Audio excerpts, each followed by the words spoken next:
All right, y'all.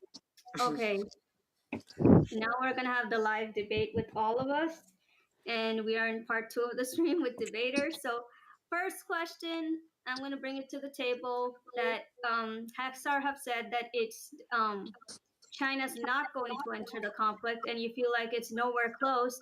But then, why do certain politicians from America feel like it is? Well, first off, I have not heard anybody ever say that China is going to enter the conflict. That makes no sense to me whatsoever. China has no interest in joining the conflict. Matter of fact, if you listen to what the Chinese has said, they're all they've reported is that they're against it, and they have not done anything because it would be very bad for them to get involved. It's already bad for them in the fact that this is going to hurt trade for them because they were underhandedly trading with Iran, skirting sanctions for a long time. And now that that is going to come to an end, they're going to be directly impacted by that. I know we're going to start escorting ships, I think, in the Strait of Hormuz. So we're going to prevent any type of Houthi or Iranian problem in the Strait of Hormuz. And considering that Iran has no longer has a navy, I don't think we really got to worry about Iran. Maybe it's just the Houthis now. But outside of that, I don't understand where the idea that China is going to be involved in this comes from. I have not heard that at all, and even the Chinese Communist Party has never asserted anything like that. The same logic, by the way, applies to Russia.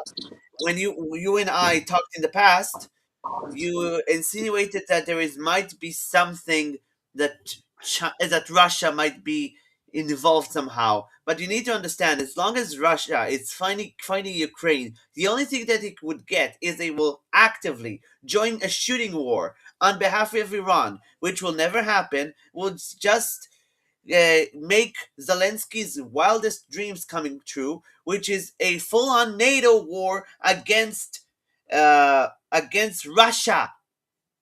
It's already a matter of time before NATO will be activated against Iran, considering that Iran is attacking almost everybody, including bases from that belong to the UK, France, Italy, Turkey. The list is just piling on, and it's only But and eventually it will be. that's like saying the military charter is a joke. Okay, you must understand that Ukraine's 90% funded What by are you talking about? Wait, you misunderstood everything I've just said. Please The don't the, say my char- the Ukraine. military charter Please of don't say NATO my is Ukraine. a military alliance, a defensive alliance that says that Please, if you please attack, do not, wait, let please me do not finish. Let move. let Don't me do my finish. Ukraine. Let me finish. I didn't even. You interrupted me when I'm trying to explain something. Now, what I tried to explain to you that if if Russia gets involved at fighting alongside Iran in the Middle East, fighting us and the United States together, then it essentially won't even matter that Ukraine is not part of NATO. And the military charter of NATO Uh, essentially that if you're attacking one member, you attack all of them. Sage. This another nonsense argument that somehow Russia is going to join in again too. It's like the same stupid thing about China That's what doing I'm it. trying to say. It's Yeah, Russia will never do that. Russia can't even handle Ukraine. You think they're going to that now they're going to move assets from Okay, having to fight a war with that they really have not been able to win in years now Exactly. It's a with nonsense. Ukraine that they're going to now move assets to Iran. No, it's not going to happen. but Exactly my Russia point. will never get involved, and China definitely does not want to get involved. Hackstar. Exactly.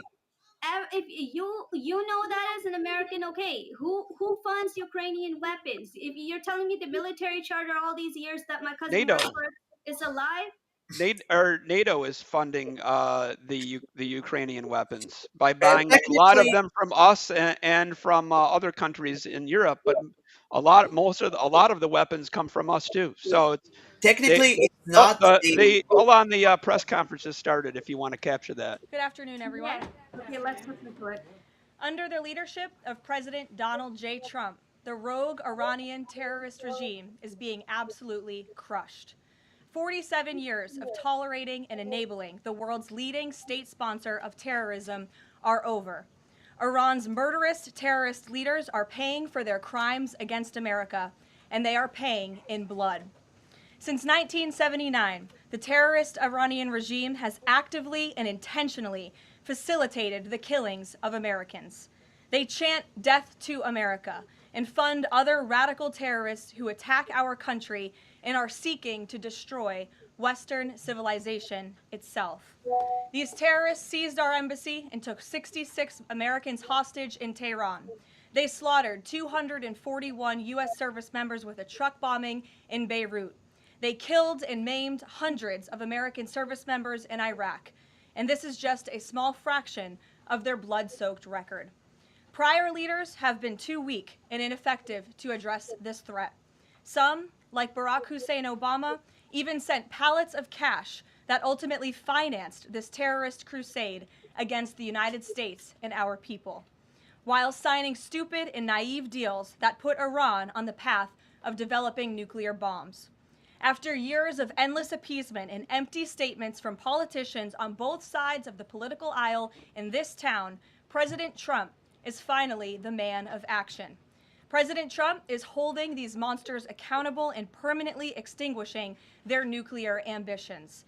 Future generations of Americans will look to this moment as the moment where the specter of a nuclear armed Iran ended. At the beginning of Operation Epic Fury, launched last weekend, President Trump laid out clear objectives to the American people on what the U.S. military seeks to accomplish through these major combat operations. Number one, destroy the regime's deadly ballistic missiles and completely raze their missile industry to the ground. Number two, annihilate the Iranian regime's navy. And so far, we have destroyed more than 20 Iranian ships, including their top submarine last night, using a torpedo for the first time since World War II. There is not a single Iranian ship underway in the Arabian Gulf, Strait of Hormuz, or the Gulf of Oman.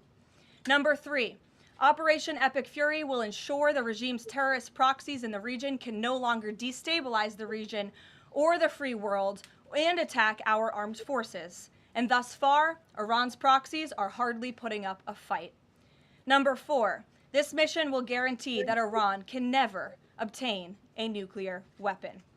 It's safe to say that thus far, Operation Epic Fury has been a resounding success.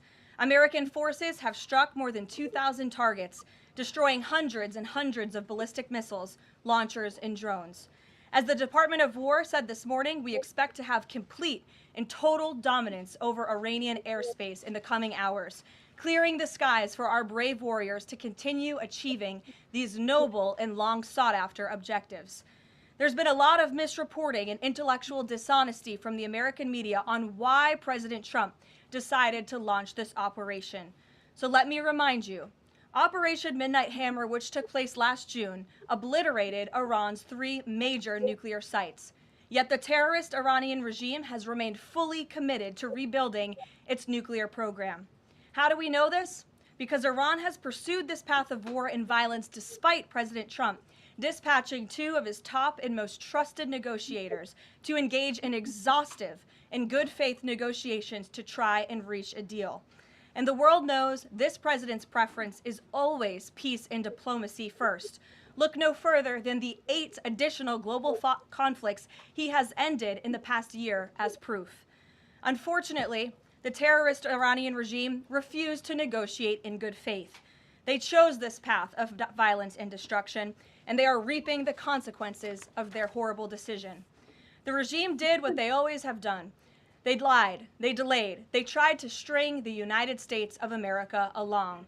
They wanted to buy themselves time to continue building ballistic missiles and other deadly weaponry that could harm our U.S. personnel and troops in the region, and to continue aggressively pursuing their unacceptable nuclear ambitions. U.S. negotiators offered to lift crippling sanctions on Iran and even provide nuclear fuel to Iran at no cost to support a civil nuclear power program. They additionally had the opportunity to accept U.S. support as an investor in potential projects to develop peaceful nuclear energy together under a mutually agreed upon framework. Yet in response, Iran would have to forfeit their enrichment capacity once and for all. But Iran rejected. They accepted none of these generous and unprecedented offers by the United States. Simply put, they refused to say yes to peace. And their refusal made clear that their number one priority was building a nuclear weapon with which to threaten the United States of America. Again, the country they have been chanting death to for nearly 5 decades. Let me state this again clearly. Iran rejected the path of peace because the terrorists in charge of this regime wanted to build nuclear weapons to use against Americans and our allies. President Trump made the determination, a courageous determination and decision, that the path the United States was on with Iran had only one outcome: massive death and destruction at the hands of a nuclear-armed terroristic regime. That path of death and destruction and threats against the American people have ended with Operation Epic Fury. Operation Epic Fury has forged a new path that will better ensure the security of the United States and our people. The terrorists made a bet that President Trump would be like many of his predecessors, that he would just talk and he would refuse to enforce his clear red lines. But that has proven to be a catastrophic error in judgment. When President Trump makes a threat, and I have reiterated that threat many times from this podium to all of you over the past year, President Trump does not bluff. The president's words are backed up by the mightiest warriors in the world who possess the most sophisticated capabilities this world has ever known. 49 and counting of the most senior Iranian regime leaders, including the supreme leader, have already been wiped off the face of the earth. Make no mistake, killing these brutal terrorists is good for America and makes the world a much safer place. I want to also extend our prayers and condolences to the families of the 6 U.S. military service members who have been lost in Operation Epic Fury. These heroes represent the very best among us. They laid down their lives in defense of our country, and we will never forget their legacy or their sacrifice. As the president said, we grieve for these American patriots and their families as we continue the righteous mission for which they gave their lives. President Trump intends to attend the dignified transfer of these American heroes to stand in grief alongside their families. I understand the Department of War is working on scheduling this transfer, and we will provide updates at the appropriate time. Finally, the Trump administration is also doing everything within our power to protect Americans in harm's way. Since the launch of Operation Epic Fury, more than 17,500 Americans have safely returned home from the Middle East, with over 8,500 American citizens returning home to the United States just yesterday alone. If you are a U.S. citizen in the Middle East looking to return to the United States, the Secretary of State asks that you please register with the State Department at step.state.gov. The State Department will identify where you are and provide travel options directly to you. The administration is already rapidly chartering flights free of charge and booking commercial options, which we expect to become increasingly available as time goes on and the success of this mission further comes to fruition. I know the President and Secretary of State Rubio have been in touch as well with our allies in the region directly about this problem, making it clear that it is a priority of the United States of America to bring every American home. The Trump administration will not rest until every American is home safely and until the terrorist threat from Iran has been completely destroyed. With that, I'll take your questions. Eric, why don't you kick us off today? Thank you for being here. Thanks so much for having me. It's great to be here. As you mentioned, Iran's regime, its leadership has largely been decimated. Do we have a sense right now of who is actually calling the shots in Iran? And we're also hearing reports that the Supreme Leader's son may be named his successor. Do you have any more information about that? I just had a quick follow-up as well. Sure. We've seen those reports as well, of course, and this is something that our intelligence agencies are closely monitoring and looking at. The truth is, we'll have to wait and see. The president has said repeatedly that the objectives of Operation Epic Fury are the 4 military objectives that I laid out for you previously: to destroy Iran's navy, to destroy their ballistic missile capacity, to ensure their proxies in the region can no longer harm Americans, and to also ensure that they can never obtain a nuclear weapon. As for what comes next for Iran, the president has said, of course, it's a good thing for the United States to want freedom for the Iranian people, and ultimately we hope that freedom rests in their hands. Caroline, we see the Arab Muslim nations coming under fire as well. President Trump's vision for the region has been to bring the Arab and Muslim nations to the table together, Abraham Accords, obviously, with Israel. If this regime topples, could we see a new day in the region and really a new Middle East come out of this when the dust settles?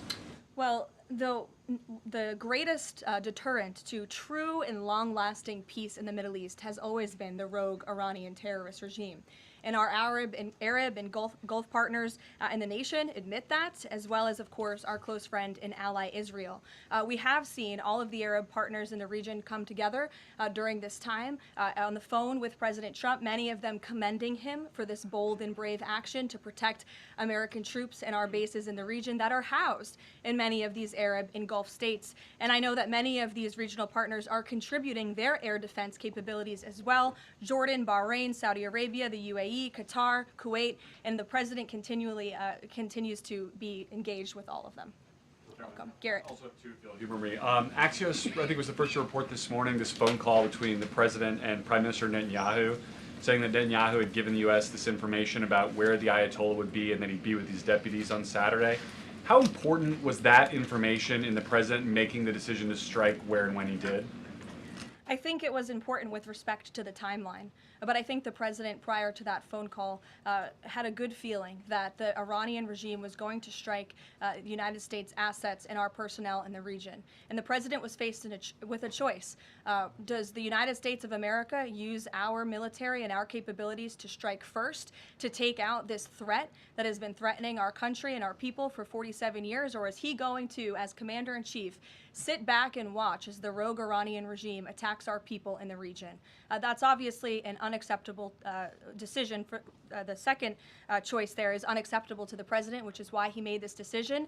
As for where the Ayatollah was going to be, that obviously had an impact on the timeline of the operation, but not quite the president's decision in its entirety. And then on the way the public is viewing this, we were sitting here last week, I asked you if the president was going to make this a big part of the State of the Union, if he felt like he had to sell the possibility that he'd do strikes like this. We're now 5 days on. He hasn't done kind of the traditional speech to the nation part of it. Does the president believe the country supports the actions that he's taken so far in Iran? I think he does, and I think the president knows the country is smart enough to read past many of the fake news headlines produced by people in this room that this action was unjustifiable. Again, this is a rogue terrorist regime that has been threatening the United States, our allies, and our people for 47 years. And the American people are smart enough to know that. And they've also been smart enough to listen to the president himself, not just over the past year in this second term, but during his first term as president, and also for the past 40 years of his life. This is a president who has been remarkably consistent on this issue, that Iran can never obtain a nuclear weapon. And the president tried peace through diplomacy, exhaustively and extensively. He and his team gave it their best go, and the president ultimately came to the determination of that peace was not a pursuable path. The Iranian regime, they want death, they want destruction, they want to kill Americans, and that's unacceptable to this president. It's intolerable to him as commander-in-chief. Jackie. Thank you, Caroline. Obviously seen the update from the State Department on the 17,500 Americans that have already come back, including some 8,000 just yesterday. There are still 6,000 that are looking to get out, as I understand it.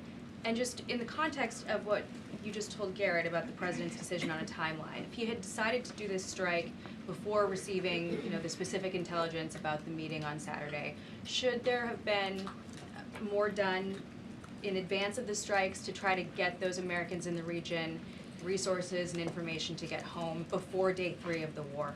There was many signs put out by the State Department, and I wish that everyone in this room would report on them. The Secretary of State issued level 4 travel advisories dating back to January for many of these countries in the region. On January 14th, the U.S. mission to Saudi Arabia advised personnel and Americans to exercise increased caution and limit non-essential travel to any military installations. On February 11th, the U.S. Department of State Consular Affairs shared a list of countries with less level 4 do not travel advisories. You can't be much more clear than that. Do not travel to these following countries. On February 23rd, the U.S. Embassy in Lebanon ordered non-emergency government personnel and family members to leave Lebanon due to safety risks, and we helped them do that. On March 2nd, the State Department urged U.S. citizens to depart Lebanon immediately. With respect to Iran, on February 27th, the Secretary designated Iran as a state of sponsor of wrongful detention and stated no American should travel to Iran for any reason.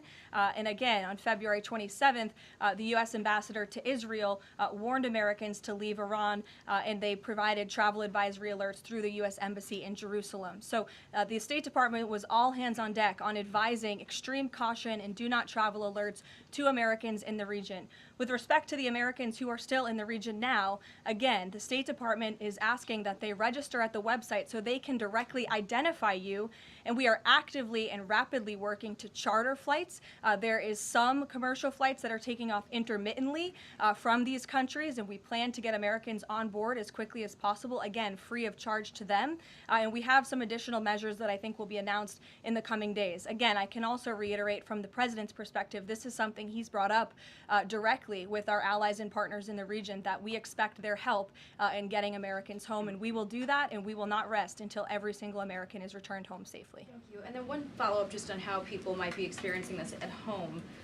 With respect to the economy and the cost of oil spiking, is there a need to start those Navy escorts in the Strait of Hormuz now to sort of blunt the impact to people? And also, because Spain is a member of the EU, does that at all put a wrinkle in the President's plan for a trade embargo with them? With respect to Spain, I think they heard the President's message yesterday loud and clear. And it's my understanding over the past several hours they've agreed to cooperate with the U.S. military. And so I know that the U.S. military is coordinating with their counterparts in Spain. But the President expects all of our European allies, of course, to cooperate in this long sought after mission, not just for the United States, but also for Europe, to crush the rogue Iranian regime that, again, not only threatens America, but also threatens our European allies as well. With respect to oil prices and the economy here at home, of course, this is something that Secretary Bessent, Secretary Wright, the National Economic Council of Energy, that is led by Secretary Burgum, has been long working on and well in advance. Yesterday, President Trump announced the U.S. Development Finance Corporation will provide political risk insurance at a very reasonable price for crude carriers and cargo ships operating in and around the Gulf. And as you pointed out, Jackie, the President said if necessary and when appropriate, the U.S. Navy will begin escorting tankers through the Strait of Hormuz. I think it speaks to why this action was so necessary, that ultimately the energy industry is going to benefit from the President's actions with respect to Iran, because Iran will no longer be controlling the Strait of Hormuz and restricting the free flow of energy, which, as you all know, controls 20% of the world's global oil supply. Sure. Thanks, Caroline. The President said yesterday there wasn't time to make evacuation plans because this all happened so quickly. Given how critical the President has been of the chaotic evacuation from Afghanistan by the last administration 5 years ago, why wasn't there more of a focus on evacuation plans from the Middle East that could have been at least put in place, ready to go before the strikes this weekend? Again, I just laid out for you that there have been plans in place and that the State Department has been very clear to the American people traveling within this region not to travel to these regions. We gave notices to leave immediately the countries where these Americans were within. And unlike the previous administration, we actually have a number. We actually have identified the number of people in the region who have requested help. We are in direct contact and engagement with them. And you have to keep in mind, there's a few thousand people who have requested assistance to come home in comparison to the millions who we understand are in the region. So we will help every single American who wants to come home if they're making that request of the State Department. Americans who called the State Department hotline as recently as last night were being told, we can't help you, you have to make your own plans. Well, the line was updated, and I expect every single person in this room to report on that accurately so that information can be relayed appropriately to your audiences and to the American people. I think as journalists, you all have a responsibility to let them know that the line has been updated accordingly with the proper guidance, because I saw many people in this room very quick to do selfie videos with the line yesterday, but not so quick to report on the corrected message today. So that is something the administration quickly worked to address, and we have fixed that problem. However, we're also pointing to people to the website, again, to register so that we know exactly where you are. So when there are commercial flights moving into that area, when there are chartered flights moving into that area, we can get Americans on planes as quickly as Do you possible. have any details on how many charter flights have been able to get out of the region so far with Americans on board? I don't have an exact count for you, but I know that we're working on chartering many flights. As soon as we were doing it yesterday, we're doing it again today. And you should not expect us to detail exactly when these flights are taking off for obvious reasons. The Iranians have shown that they are not going to hesitate to target civilians in the region, which is completely intolerable. But for safety and security reasons, we're not going to be broadcasting when flights full of Americans are going to be taking off, obviously. Danny. At the top there, you said that the Iranian regime is being absolutely crushed. Can you explicitly say then whether or not regime change is a goal of President Trump's operation? The goals of this operation have been made very clear, Danny, and the president has said them in his speech when he launched this operation and released that video in the middle of the night to all of you and to the world. The stated military objectives of Operation Epic Fury are as follows: eliminate Iran's ballistic missile threat, destroy their naval capability, disrupt missile and drone production infrastructure, sever their pathway, and end their pathway to nuclear weapons. And I can report, as you all saw from the Pentagon today, that thus far this operation has been remarkably successful. Again, we're moving towards complete and total control of Iranian airspace. We have continuous 24/7 strike operations ongoing.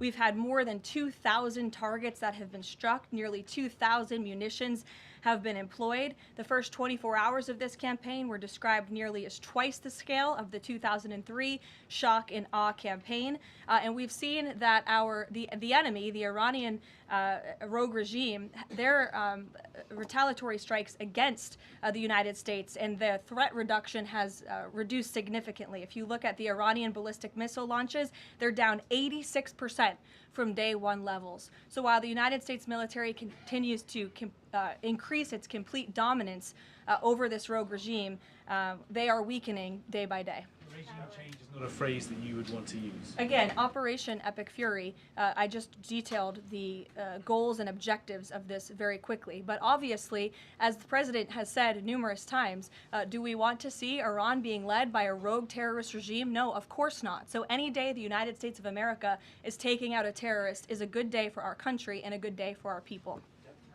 Given that point that you just make about the United States wouldn't mind seeing the government overthrown, certainly President Trump has talked about wanting to see Iranians overthrow the government. Has the president considered at all kind of how he views a U.S. role, if any, in Iran post-conflict? I think it's something the president is actively considering and discussing with his advisors and his national security team. But again, right now, the focus, minute by minute, hour by hour, day by day, is on ensuring the quick and effective success of Operation Epic Fury. Sure. Go ahead. I want to ask you about the U.S. munitions stockpile. I don't even know who's speaking because I wasn't looking at you. You can ask a question and then I'll go to you. I want to ask you about the U.S. munitions stockpile. President Trump posted on Truth Social on Monday that the U.S. still has a good supply of weapons, but that we're not where we need to be. What does he mean by that? And does President Trump then want to ask on Congress to pass a supplemental to increase funding for missile interceptor systems like the ones being used to defend U.S. bases in the Middle East from Iranian missiles? I don't have any updates for you on congressional asks from the president. As you know, under this president, we have significantly increased our defense budget, which is a good thing for the United States, for our national security, and for protecting our homeland. With respect to munitions, ammunition, weapon stockpiles, the United States of America has more than enough capability to not only successfully execute Operation Epic Fury, but to go much further. And we have weapon stockpiles in places that many people in this world don't even know about. However, the president in that post Post was pointing out that unfortunately, we had a very stupid and incompetent leader in this White House for 4 years who gave away many of our best weapons for nothing, for free, to another country very far away by the name of Ukraine. So the president was pointing out how that was an unwise decision, but nevertheless, don't doubt the strength and the might of the American military. And I will also add, President Trump has rightfully been calling on defense contractors in this country to rapidly and aggressively produce American-made weapons because they are the best in the world. And the president always likes to get things done as quickly as possible. And so he's been quite vocal in his efforts to try to speed up our defense industry to protect our homeland. Caroline, can you use some, Go ahead. Caroline, could you tell us about the president's current thinking about ground troops and whether they could be used, if they were to be sent into Iran, what would they be used for? What's the situation of that? Well, they're not part of the plan.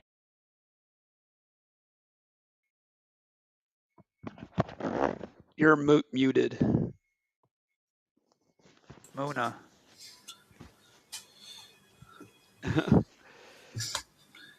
You removed yourself from the stage, Holly. Oh. And you're still muted. Just click on the microphone button. No, maybe it switched her microphone. She's still talking on mute, or her microphone is switched. Hang on, I'll message her. No, I can see her microphone unmuted. It's unmuted? Yeah, it's unmuted. Then it must got switched on her. It's some other issue, I guess. Yeah, I just tagged her, so she should see my message pop up on her screen. Anyhow, while we're waiting for her to come back online, what I enjoyed about the beginning of that was it confirmed a lot of the things that I just said not that long ago. Almost. Guys, check what? The market has launched like a rocket. Which market? Stock market? Nasdaq. Oh, okay. Well, yeah, because I think the biggest concern was is the economy going to be affected by it? That's usually what puts the market up or down, and with the way people perceive it.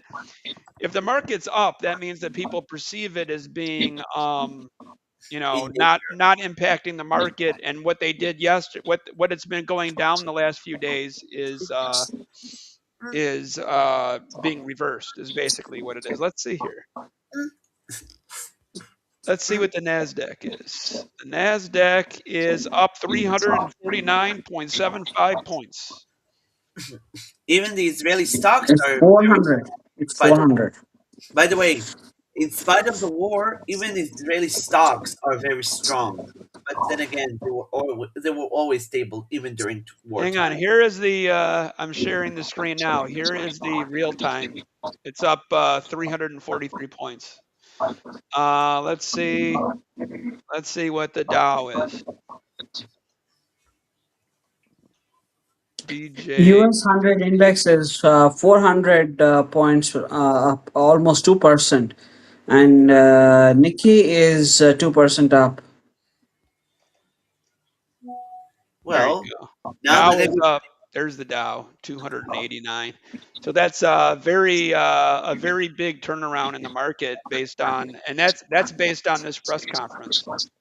Because there is a rally effect, because people now know the truth, even though it was quite obvious the truth. But now it's much more out there, and people could actually finally hear the truth, even though again it was known.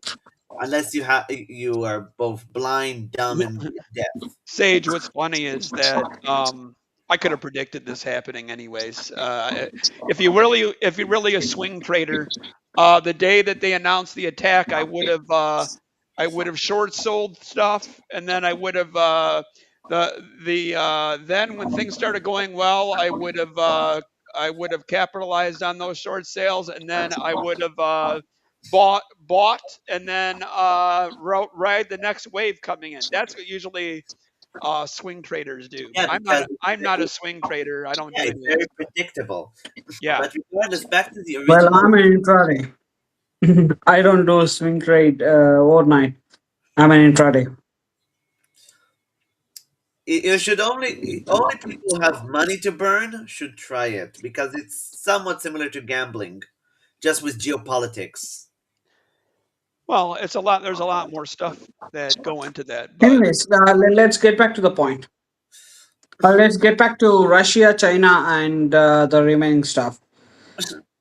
Anyway, while we were You go listening to first. the press conference,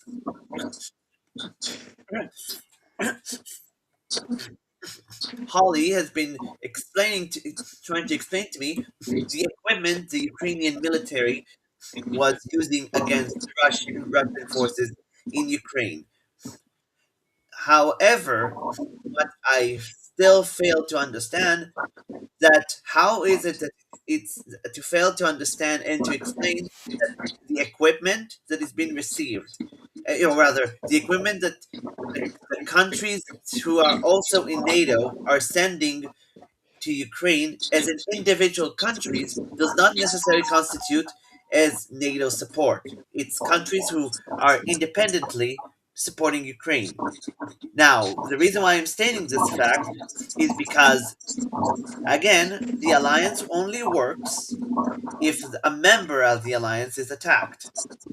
And as regard to China, as Hexar has also mentioned, as I tried to explain as well before, Russia is in no shape nor intention to intervene on behalf of Iran. Russia has proven time and again that they will use allies and then throw them away like garbage. The same is also true for China. China right now views the entirety of BRICS as disposable allies that the moment that the tough gets going, they will stab each and every member country in the back or in the throat. Depends on on what they're feeling, how they woke up in the day in question. Do you have anything to add, Hex? well, let's let Kieran talk because we haven't handed it off to him. So let him talk. Sure. It's over to you, Kieran. Okay. See, China has already got involved into Iranian conflict, and they have already provided anti-missiles and sorry, not anti-missiles, anti-ship and other missile system to Iran. And their interest is until the inflation shoots up, until the oil price is up, rest of the countries will be poor because of inflation, and they will buy cheap Iranian or other oil, influencing Iran to let their ship pass, and then they'll use their currency to buy their oil and keep their inflation low. Inflation is a huge component of being poor or being rich. If the Kieran, inflation is high, Kieran, then inflation the poorer you get. Kieran, So forget. let me complete. Let me All right. complete. China has a very big hand in Iran, and they will weaponize Iran. No matter if they win or lose, they will just drag the war. Go ahead. Hey, Sage, let me respond and then I'll give it to you. Please do. So let me address a couple of things that Kieran said.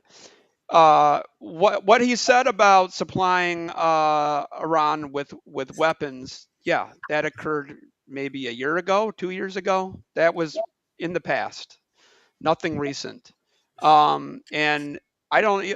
They're actually, I believe, when after or like either before or just after Midnight Hammer happened, there was some shipments coming in. I think that was from China, possibly, but It was. either way, it was very insignificant, and it had no impact on the war itself. Um, that it really was, and they're not involved in the war, other than it was just because you send somebody weapons to help a so-called ally. I don't know. They're not really. I guess they call them an ally, but they're kind of a side partner, just like anyone else that Chinese Communist Party uses. Um, but they're they're not involved in this war. They're still they're a trading partner with Iran. That's been going on for a very long time. Same with Russia, but that is really not has anything to do with this current war, and that's really what I was trying to get at. And yeah, there will be uh, small inflation problems for countries who have skirted the sanctions and have illegally, at least countries that work with us, been skirting the sanctions and supporting the Iranian economy. But outside of that, it's not going to impact people very much. Especially if we're to mitigate the problems with the flow of oil. I think that was the biggest issue, and I think that we're going to mitigate that issue to make sure that it doesn't become a problem in the Strait of Hormuz, which is exactly what she said that we were going to do. So yeah, you're right. I mean, you're right. A war in the Middle East for countries that trade in the Middle East does increase the cost of doing business in the Middle East, thus inflation, which is what you were referring to. But I think a lot of the issues that you're referring to are mostly mitigated. And the things that are the people that are going to be impacted most is Israel, due to uh, Israel's economy now has to handle the fact that there's going to be no tourism again for a long time, until this is completely over with. It's going to impact Israel. It's going to impact Bahrain and some of the Middle Eastern countries that are worried about Iranian threats. But I have a feeling that those threats are going to drop off relatively soon, within less than 2 weeks. Uh, it may not even take that long. I have no idea. There's no way to predict that. But that's kind of what my response to Kieran. Go ahead, Sage. Yeah. By the way, I think that these recently it was shown that the Israeli stock exchange shows that the Israeli economy is surprisingly much more robust, considering the everything that is happening here in regards to the war, and also whether Oh, I look at don't that. understand what it means, how it's going to be affected. For now, I've just heard earlier that the minister that Hexeth said that is, if I correct me if I'm wrong, but I think he said earlier that Israel has managed to achieve air superiority in Iran, and also Iran has stuck itself, fighting multiple fronts at the same time and fighting everyone in the Middle East, and I don't see anyone like of its quote unquote allies. And by the way, Russia and China are not really allies of Iran. They consider themselves their customers. Yeah, It's a trading partners. Yep. exactly. There is no ideological bind or beside hating people and wishing to murder a lot of other people, they really don't have anything to share with each other. And by the way, Kieran, when you're talking about oil, I feel like you failed to remember the fact that there is also the Venezuelan oil as well. Yes, it will probably take some time until things will be organized after uh, Trump snatched the El Presidente. However, It's another source of revenue. And as Hexar has mentioned, the inflation that you're describing is, in fact, another motivation for most of the countries of the world to push hard on Iran and for Russia and China to steer clear. They both of these countries do not want to be more antagonistic than they already are. And I know how far I'm aware of the connection between India and Iran, something that, as an Israeli, has been annoying me, considering the fact that they claim to be our friends and allies, while also providing assistance to the regime that orchestrated October 7th. If I go to that, A but I Sage, did wanna. you see that the Tel Aviv Stock Exchange is up 650 points right here? Yeah, that's what I was alluding to. Yeah, I Good. know. I saw it was an. I saw this morning. I was very impressed. Oh, I'm not surprised. Let's go see if we can. Yahoo Finance used to have a pretty All good right. May I? view of all the market. There you go. That's a good view of the market while we're talking. Go ahead, Karen. Okay. Point number one: India is never ever friends with Iran. We support Persians. We support Zoroastrians. That's a huge difference. Okay. Iran, however, considers India as a friend because of certain geopolitical tensions between US and Iran, and has nothing to do with India. We don't consider them as a friend because they provided certain weapons to Pakistan during the attack, and Pakistan used those missiles to attack India, which they failed to do so. Anyways, um, Doesn't matter what you're regarding describing. It's just a matter sorry, of what sorry. uh, what Iran, how India and Iran are viewing each other. What matters is what is being done. What is being done. No, Just. India and Iran are not doing any trade.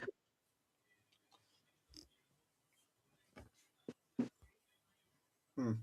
India and Iran are not doing trade from almost more than 10 years now. Well, officially, yes, you're right. But Iran has been, Smuggling, yeah, off the books. Yeah, yeah. It is you guys have been caught many times trading starting oil tensions. with Trading oil? Saudi and No, saying, no, no, no, no. Not oil. Dry fruits. Hmm. Not oil. We buy oil from many countries. That includes Russia. That includes Mozambique or Mozambia, something like that.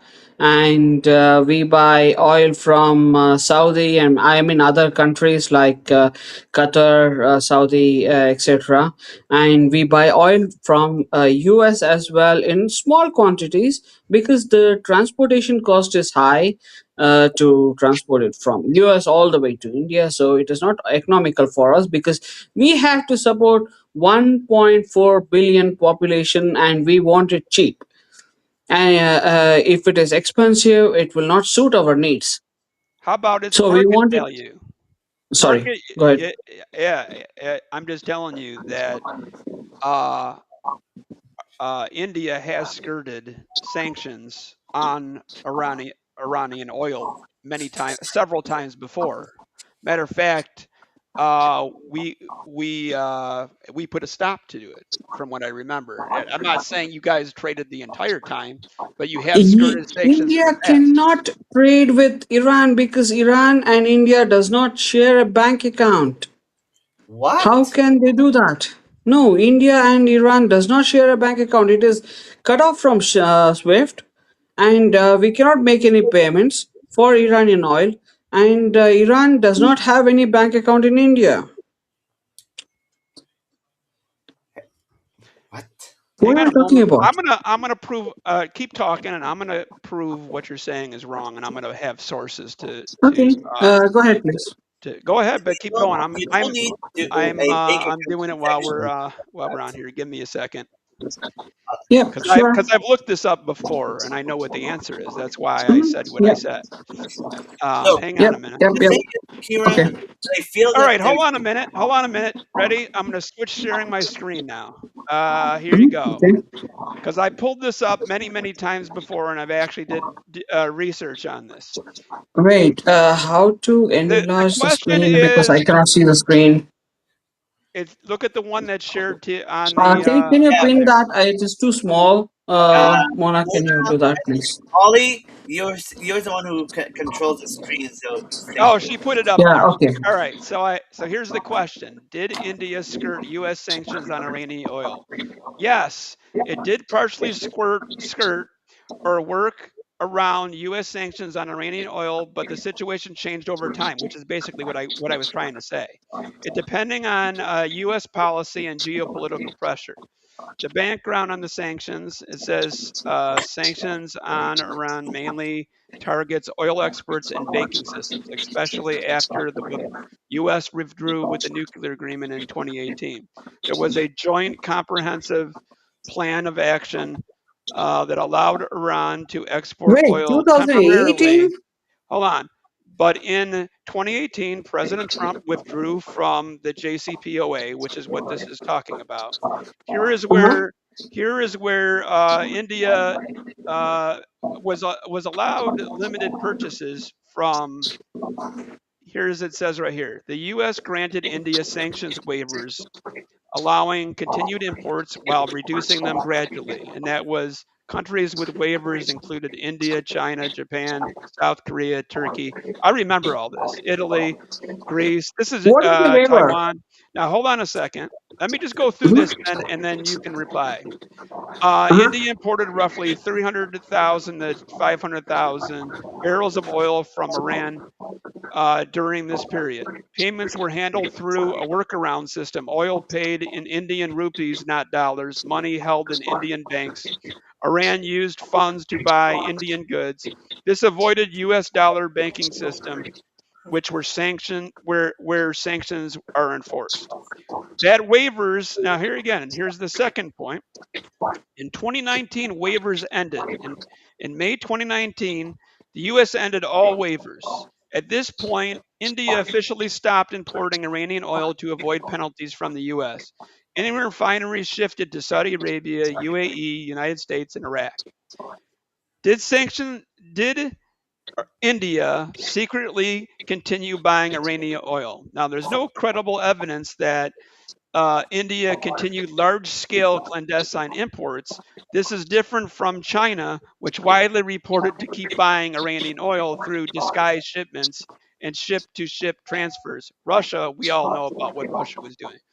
Russia was doing basically the same thing. Um, India tends to comply with UN sanctions because it relies on US financial markets. Many Indian companies operate globally. Risk to secondary sanctions is high. However, India still maintained ties with Iran and continued cooperation in areas such as developing the Chabahar port, trade not involving sanctioned sectors, strategic access to Afghan and Central Asia. The U.S. allowed Chabahar to continue Yeah, that's because it correct. Chabar Port. stabilized That is our Afghanistan. property. So the bottom line is India did not openly violate the sanctions. It used the waivers as a workaround in 2019, and then after the waivers ended, the Iranian oil stopped. Yeah, That kind of Chabar Port explain is it? the same thing. We purchased the property from Iran. That is our property. And we are developing that property to create a relay point for the ships, and that Well, is that is okay as per United Nations accords. We have the permission from the United Nations to develop the Chabahar port for our shipping routes, right. and it has nothing to do with the payments.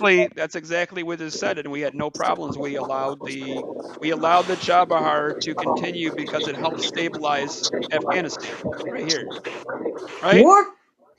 It is not Afghanistan. Afghanistan is a landlocked country. This is a port. Well, let's ask it what it means by that. That's a good question. How does the See, port Chabahar port has stabilize? Indian employees, Indian customs, and Indian transport agencies working on Indian rules. It has nothing to do with Iran. It is Indian property. Yeah, you're right about Afghanistan being landlocked. We all know that. But historically, Afghanistan relied heavily on Pakistan's port of Karachi. The When reason why we hold have on, hold on, Chabahar hold port on, is hold on a minute. okay. Go ahead. We're not Go ahead. Go we're, ahead. we're not asking why you guys use the Chabahar. Mhm. Okay. Okay. Go We're ahead. talk. This question specifically was about Afghanistan because you were asking why it would stabilize Afghanistan. And it says Mhm. here that historically Afghanistan relied heavily on the Pakistan's port in Karachi. When relations deteriorated, Pakistan restricted transit routes, disrupting Afghan trade and supplies. Chabahar provides an alternative route to the sea through Iran. So it Again, says this has nothing to do with it Iran. says it It is reduced. shipping route. Hold on a second. Let me explain. It reduces Yep. dependency on Pakistan. Most Afghan trades goes through Pakistan. Border closures or departures could cripple Afghanistan's economy. Chabahar It corridor led. is Hold a on, alternative for let, China. you keep It has nothing interrupting to do me. with Iran or Pakistan.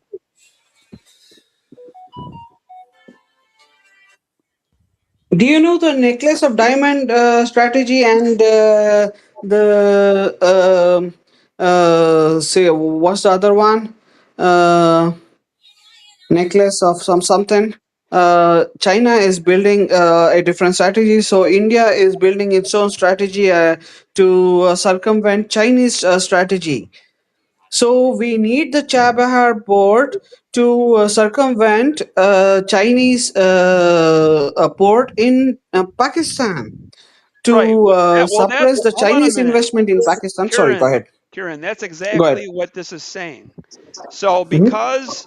because Afghanistan was having a conflict with Pakistan, Hmm. it was disrupting their trade.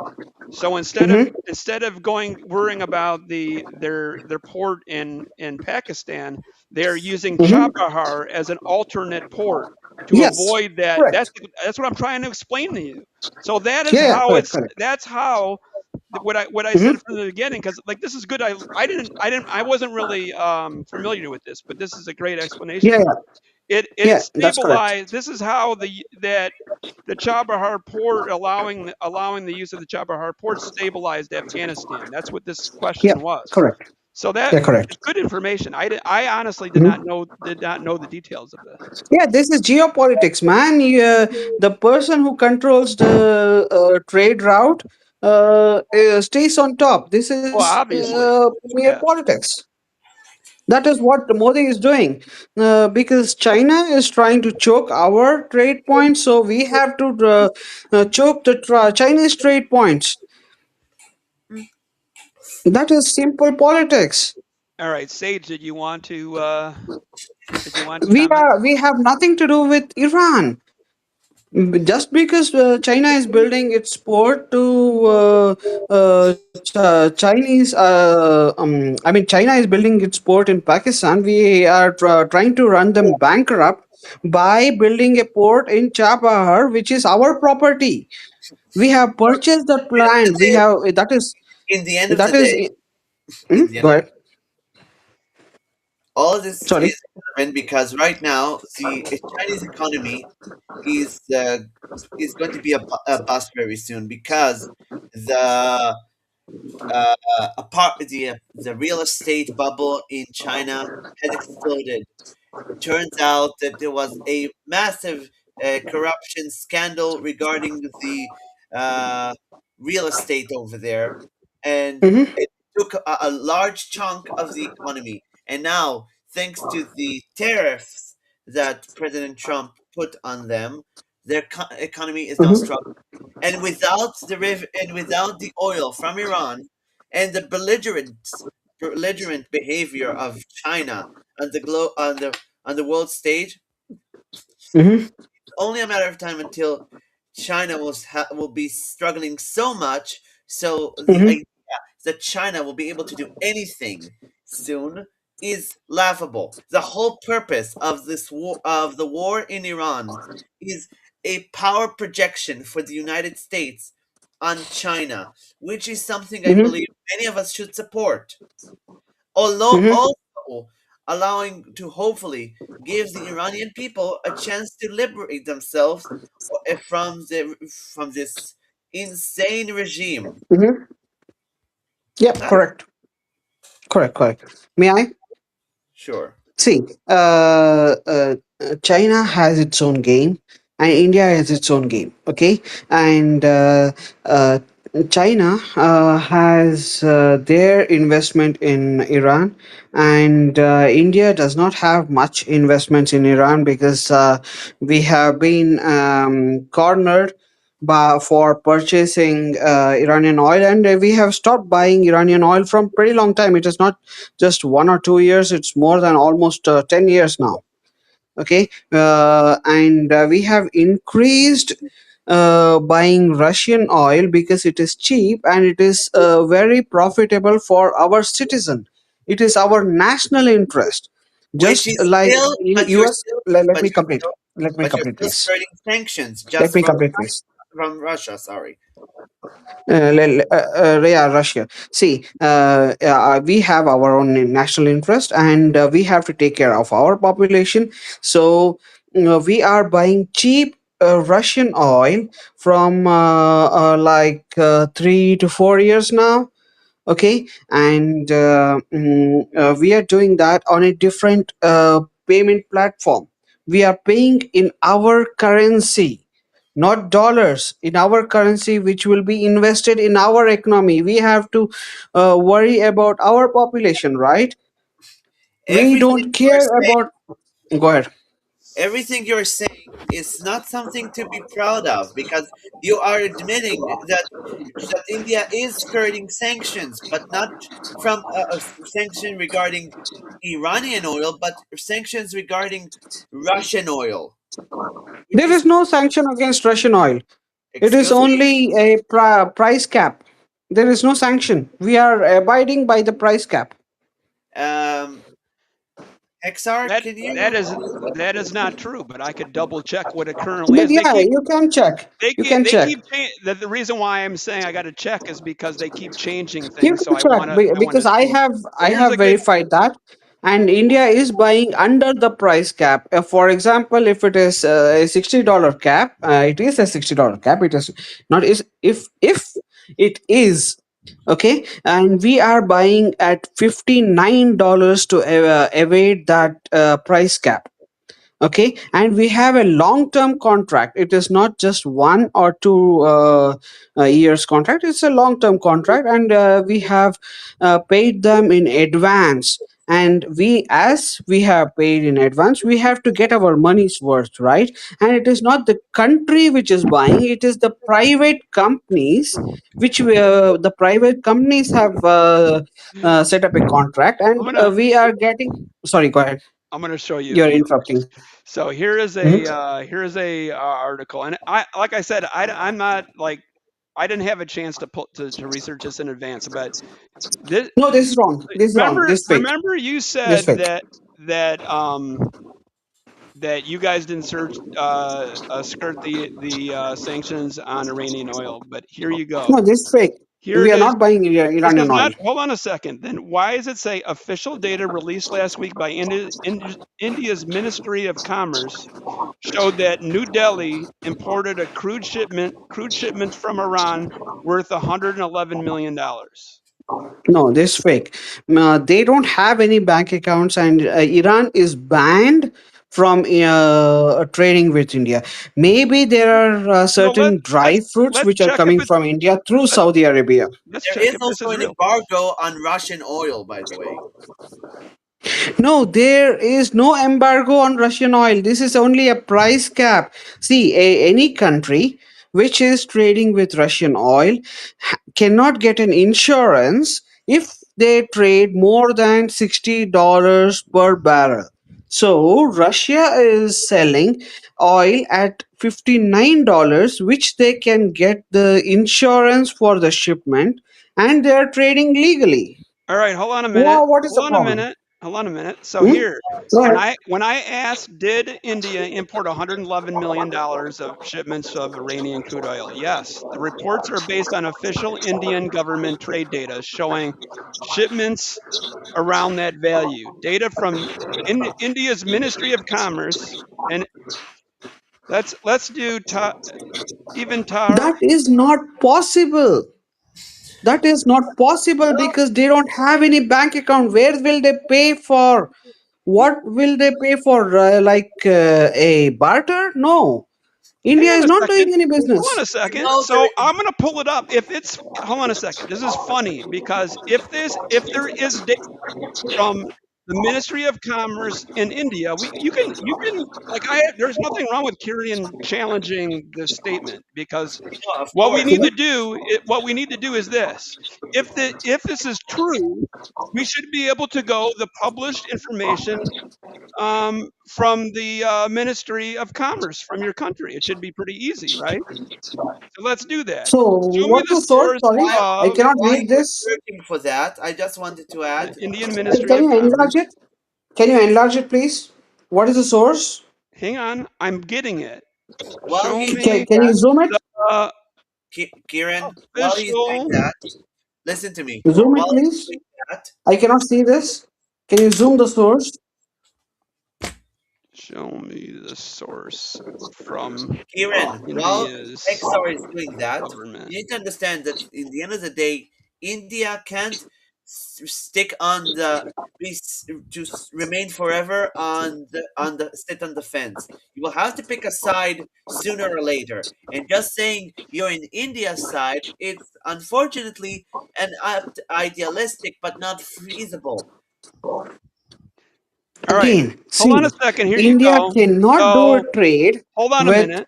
banned countries like Iran or North Korea, etc. We are not doing any trade because they don't have any bank accounts to sell their products in Indian market. How can we do a payment when they don't have a payment system? They are cut off from SWIFT. How to do a payment? Well, how do you think Russia does it? We have a BRICS payment system. We have a CBDC Well, currency which we can here you transfer the go. payment directly. Here you Hmm. go. You just stated You how it's just answered. done. Thank you. You answered. You're using the infrastructure of BRICS to pay. Yes, that is Russia, not Iran. What does it matter? It's both Russia and Iran are in BRICS. Can Again, you? we can make payments to Russia only, not to Iran. What would stop you from making payments through BRICS to pay Iran? There wouldn't be See, anything. It would be BRICS, do you legal. understand the concept of BRICS? BRICS is a basket of five currencies. Okay, India, Russia, China, South Africa, and Brazil. Okay, this is a basket of five currencies which we trade within ourselves, has nothing to do with someone else. Okay, we can trade, we buy any goods from Russia like fertilizers. We make the payment in rupees, and if Russia buys something, they will make the payment in ruble. Okay, and it has nothing to do with Iran. Why is Iran getting involved here? I'm Absolutely actually no I'm reason. actually trying to pull up the data right now. Okay, go ahead. The by the way, the data that I'm referring to came directly from the Indian government trade statistics database. That's where this information is coming from, under the Ministry of Commerce and Industry in India. Anyways, do you understand that any port in India does not accept any goods coming from Iran. It is banned in our ports. Iran cannot land their ships in Indian ports. As simple as that. Hang on a second. Even Afghanistan cannot send any goods to India. Holly. Yes, Iran is in BRICS. They they joined in. They joined 2 years ago. Yeah, Iran with Russia, they can do whatever they want, but it has nothing to do with us. We don't know what's happening behind the closed doors of BRICS.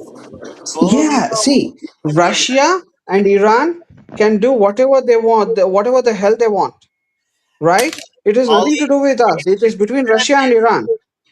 Holly, BRICS expanded in 2024.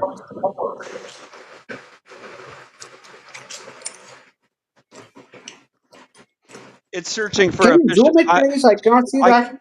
I got it searching for official. It's searching right now, and you're not missing anything. It's searching for an official link Yeah, to for a please source. zoom it. My eyesight is getting dimmer. I cannot view that. Please, I'm watching it from my phone.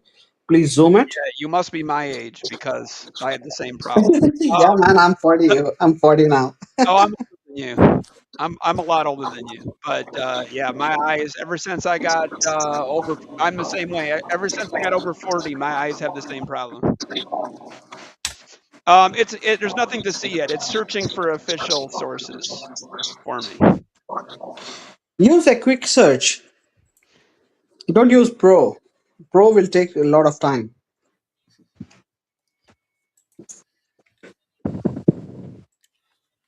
I don't think the system has the ability to query it. Let's see here. Monthly import commodities. All commodities let you choose month, date, of year. Crude petroleum. Hold on, here's a link here. Let's open that. I'm gonna take a look before I. See, let me give you an example, okay? For example, you buy some goods from Sage and retag in your name and then sell that goods to me. I don't know the origin of the goods, correct? I have no ways of verifying the goods whether it's coming from you or Sage. Sage might be black marketing his goods to you, right? Is that a good example? I'm not sure what you mean by that because Let it's me a there let there me retry there's a rephrase lot that. there's a lot of laws on international trade when it comes to trading goods like petroleum and oil in general. See, India does not need something worth of 100 million. We need much bigger than that. No, that's not. I Much understand that. bigger than that. I didn't say you only get it from India. Hold on, petroleum crude. Hold on a minute. I'm querying the No, database right now. Give me a second. okay. Let's do December. Let's do India. I mean, let's do Iran. This database is interesting. I've never seen it before. So financial year, we'll do the financial year. BRICS No, in it's not. India It's has not. launched less than 3 years ago. Not more than that. 3 to 4 years. Not more than 4 years. 2018 is not a good mark. Well, don't wait for me. You guys continue. I don't know if I'm going to be able to query this database really quickly because Can you zoom not. it, please? I cannot see this. There's Yeah, nothing. I There's agree. I think we should conclude this for today yeah. because we can continue with this forever.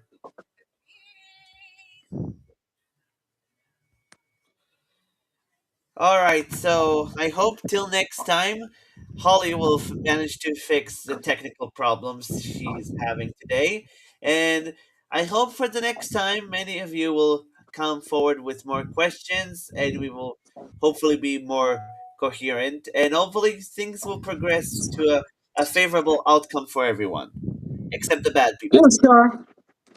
Enjoy and like, share, and subscribe Hollywood's channel, and support